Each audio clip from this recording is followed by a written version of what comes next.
Welcome to Le Rivage. Hey guys, this is Fat Guy from Brooklyn with Chef Paul at Le Rivage, and I probably butchered it. Not that badly, but I butchered it. We're here having his world famous.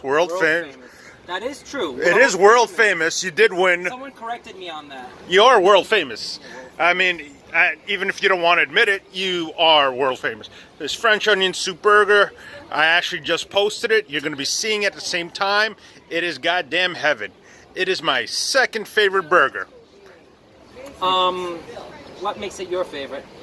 I like the cheese and the onions. The acidity actually matches it with the slight hint of the stinkiness of the cheese, and the meat is slightly more flavorful, so it's not a standard burger. Should I go into a deeper description of the burger? Yes, please. Okay, so we start off with a Pat LaFrida blend that they make for me. Okay, we call it the Denim Blue blend. They all laugh when I say that, but that's what I'm calling it. Then we do an onion confit, which is basically cooked and stewed with cognac, and we let that sit overnight, and then we saute it again right when it goes. Then we do, I do a nice concoction of the Emmenthal cheese with the Swiss cheese, and I kind of like shred it, roll it out, and then I cut it to shape the burger. So what happens when I put that on the grill, it completely envelops the burger, seals in the juices, it creates that crust, just like on an onion soup burger. And as if that wasn't enough, I also do Mornay Sauce, which is basically a bechamel. Cheese porn! Oh, I'm sorry. Cheese porn. Yeah, it is cheese porn. So you're getting, you get the hard cheese that gets crusty and melty and savory, and then you get the bechamel, which is more of a sweeter and a creamy, and that just goes all over the place. That's what makes it messy. And then of course I do that on an English muffin. There's some critics like Nick Solaris who don't consider that a burger because it's on an English muffin, but it's the only one that's won that burger bash so many times, judge's choice. And then the secret to that bun is basically keeping the sponginess on the outside and making sure that the inside is super crispy. That holds in all the juices, that holds in like the nooks and crannies. Thomas loves that word, nooks and crannies. The nooks and crannies. That holds in all the juices, all the cheese, all the excess that overflows it, and we do a sandwich size. So people think you're getting a teeny tiny burger when you get the English muffin, but then they realize, shit, it's like it's the same size as a real burger. So it's a huge burger. So I grill the outside, that stays nice and moist, and the inside is crisp. So you get all the textures at the same time, just like a real burger. How did you come up with the idea? Besides that, it's a French restaurant, and so that was the problem, right? We never had a burger on this menu, and my father was like, "There is no fucking way that you're after so much money, so much time, so much studying French classic cooking that you're gonna put a goddamn burger on this menu." I says, "Listen, I got invited to do Burger Bash, and to be in Burger Bash, you need to have a burger on the menu." So I came up with that. I went through a few misses, but basically it was like I needed something that represented French food, but like it needed it to be something that was memorable and something you remembered as a childhood. And like when you were a kid, what was the only thing that you ate at a French restaurant? Like French onion soup. French onion soup. Let's put that into a burger. It also is extremely palatable for the American palate.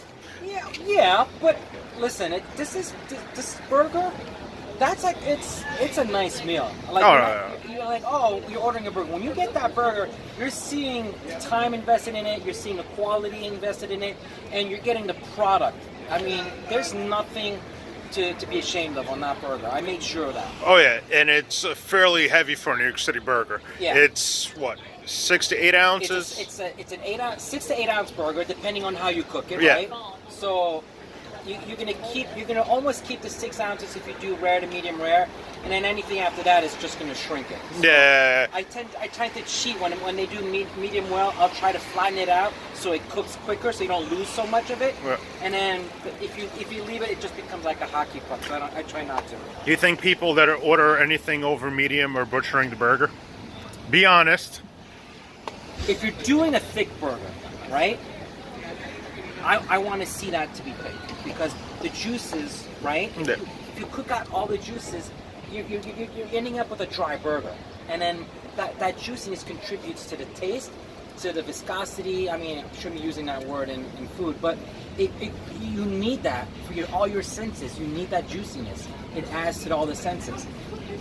Well done. I would recommend the other burger I do. I do the the 4-ounce patties and cooked all the way through. It's like a quick sear. I boom, boom, boom.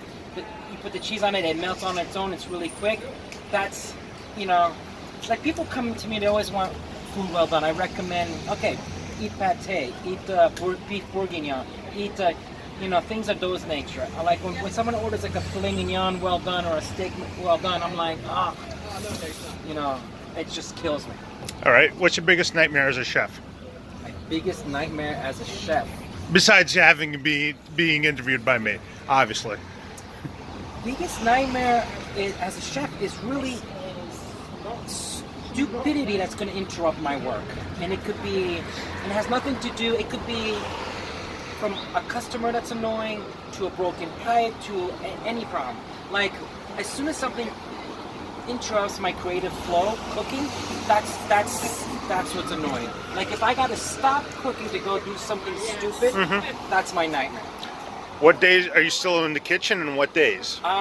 So I'm in the kitchen every day, but I've changed my routine. I do mise en place, and anybody who's a chef and knows cooking knows that I do all the prep work.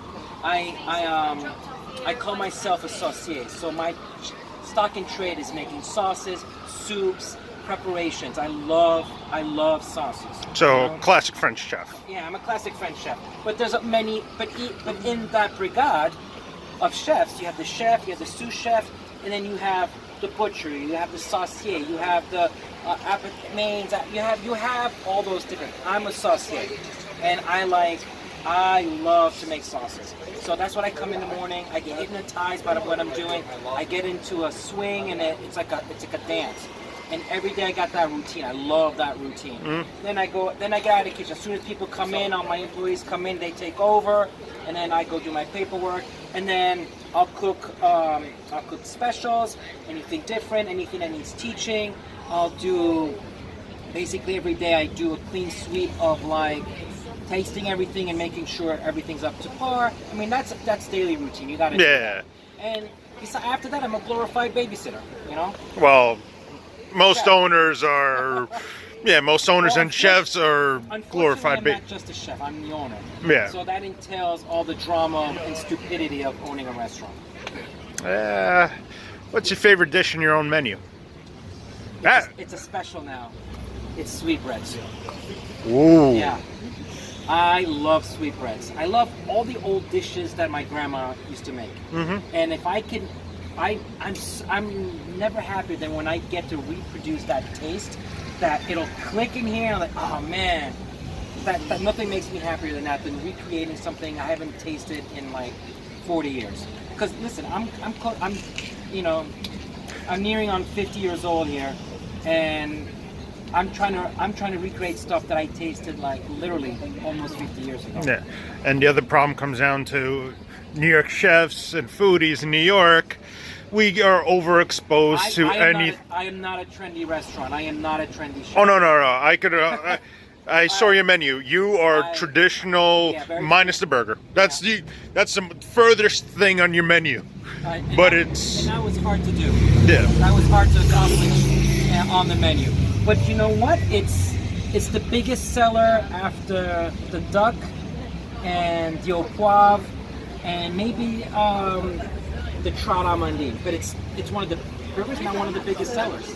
But it's got a scheduled time. It's like all my younger crowd will focus on that, and then you'll see the other crowds seeing that, and then the next time around they come, oh wait, what was that? A burger? And then you have people vouching for it, then it sells itself. When you see that burger on the no, it's just like as soon as one comes out, then boom, boom, boom, boom, boom, all the tickets hit with the burger. Oh no, you saw my repost. Well, you reposted. Yeah. That's a beautiful burger. That is pure beautiful. cheese porn. And it doesn't look. What I love about my burger, it's a burger. It's a non-traditional burger. It's not an American burger, Americana.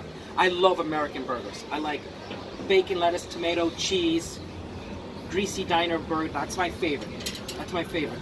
But mine doesn't look like a burger, but it is a burger. It doesn't taste like an original burger, but it is a burger. Yeah. Listen, it speaks for itself. All right, guys, we're going to wrap up. Catch the next video where we're literally going to be talking about burgers for 10 minutes. Because, well, both of us are burger guys, and as you can tell, we're both festively plump. Yes.